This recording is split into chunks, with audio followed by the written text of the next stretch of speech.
देश में महंगाई की मार से जनता बेहद परेशान है। लगातार वस्तुओं के दाम बढ़ते जा रहे हैं। अभी हाल ही में डीजल पेट्रोल के दाम बढ़े थे, जिसके बाद घरेलू गैस सिलेंडर के दामों में इजाफा हुआ। लेकिन इसी बीच एक राहत भरी खबर लोगों के लिए निकल कर सामने आई, जिसमें घरेलू सिलेंडर के दाम 198 रुपए सस्ते हुए। इस दौरान लोगों ने राहत भरी सांस ली ही नहीं, अब तक 18 जुलाई से कई सारी वस्तुओं के दाम बढ़ने की खबर भी सामने आ गई है। किसी भी हाल में महंगाई आम आदमी का पीछा नहीं छोड़ना चाहती है। आखिर महंगाई इतनी क्यों बढ़ रही है? इसके पीछे क्या वजह है?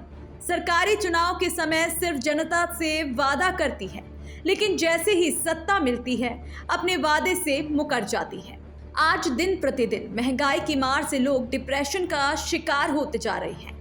कई परिवारों को भरपेट भोजन नहीं मिल पा रहा है। कितने लोग महंगाई की वजह से अपने बच्चों को नहीं पढ़ा पा रहे हैं। सरकारें जनता के हितों का ध्यान न रखते हुए महंगाई बढ़ाती ही जा रही है।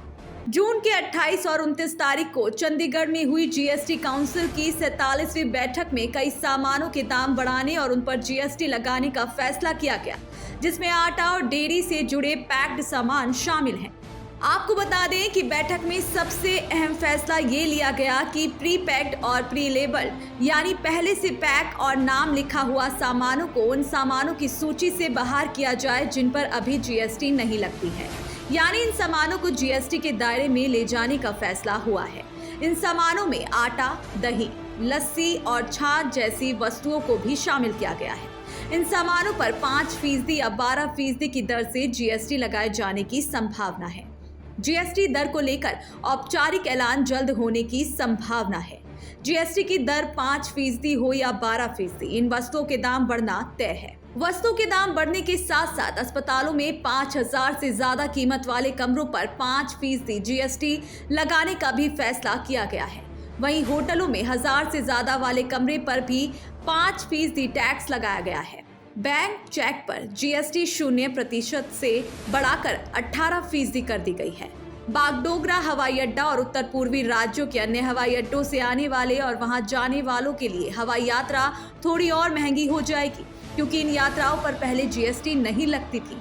वैसे इकोनॉमी क्लास में यात्रा करने वालों के लिए राहत की बात जरूर है, क्योंकि इकोनॉमी क्लास की यात्रा पर जीएसटी की छूट पहले की तरह जारी रहेगी। इसके अलावा एलईडी लैंप और लिखने, पेंटिंग और प्रिंटिंग में काम करने वाले सियाही पर भी जीएसटी की दर को 12% से बढ़ाकर 18% किया गया है। देश में जीएसटी की बड़ी दर को लेकर कई समुदाय के लोग विरोध कर रहे हैं। वहीं कांग्रेस इस बढ़ोतरी को लेकर देशव्यापी आंदोलन करने जा रही है। इसके साथ ही दूध व्यवसाय भी जमकर सरकार का विरोध कर रही हैं, क्योंकि ऐसा पहली बार हो रहा है जब दूध से बने सामानों पर भी जीएसटी लगाई जाएगी। देखने वाली बात होगी कि सरकार आंदोलन की वजह से यह फैसला वापस लेगी या 18 जुलाई से देश में महंगाई की जबरदस्त मार पड़ेगी। Bureau report, voice of Bharat.